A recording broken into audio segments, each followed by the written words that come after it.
अरे बापरे, भाग्यश्री पाटील सूट बीट घालून चालली तरी कुठे? मी सांगते. तुम्हालाही करायचं आहे का बिनपगारी फुल अधिकाऱ्यांचं काम? तर आजच इव्हेंट जॉईन करून घ्या. जरी प्रत्येक गोष्ट छान दिसत असली त्याच्या मागची मेहनत खूप असते. खरंच दुसऱ्यांच्या आनंदात आनंद मनवायची लई सवय झाली राव मला आता. इव्हेंट म्हटला म्हणजे की रात्री फक्त 2-4 तास झोपा काढून 18-19 तास काम केलेलं आहे. आणि गाईज माझं तर विचारूच नका, चांगलं 8-10 तास झोपणारी पोरगी 2-2 4-4 तासाच्या झोपेवरती जागे राहून कामं करत होती. पण गाईज खरं सांगू तर मेहनतीशिवाय पर्याय नाही. आणि काम करताना मनाला एक समाधान असतं की आपण आपल्या आयुष्यामध्ये एवढी धम्मक ठेवतो की काही ना काही कमवून दाखवू, ते पण मुलगी असून. असो, आपण वळूया आजच्या इव्हेंटकडे आणि इव्हेंट पूर्ण बघा.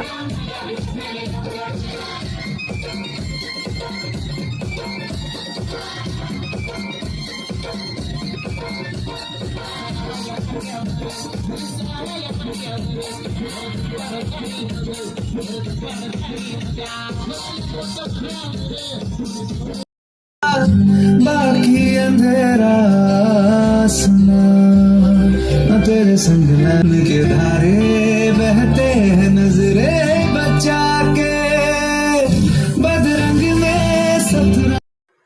मग जळाली ना तुमची पण जाऊ द्या. मी तर खाण्यावरती कॉन्सन्ट्रेट केलं कारण की त्याच्याशिवाय दुसरा पर्यायही नव्हता. इन किरण पाटील स्टाईल मस्तपैकी सप्पा करून हाणून घेतलं. आणि संगीत नाईट नंतर होतं आफ्टर पार्टी. बापरे, मी आजपर्यंत आयुष्यात क्लबसुद्धा बघितलेले नाही. फर्स्ट टाईम आफ्टर पार्टी बघत होती. खूप भारी वाटलं बघून की कझिन्ससुद्धा पार्टीज करता. बापरे, आमचे कझिन्स तर बाप बाप बाप कुठे दिसून जातो मुलांसोबत बोलताना, आता घरी मॅटर होऊन जातात राव. जाऊ द्या, तुम्ही गुपचूप करून पार्टी बघा आणि एन्जॉय करा. आणि आता जास्त काही सांगू वाटत नाही, तुम्हाला माझा चेहरा पाहून समजूनच गेलं असेल. आणि असा होता माझा खूप जास्त कष्टाचा, मेहनतीचा आणि आनंदाचा दिवस. बाय. पुढच्या ब्लॉगसाठी फॉलो करून जा.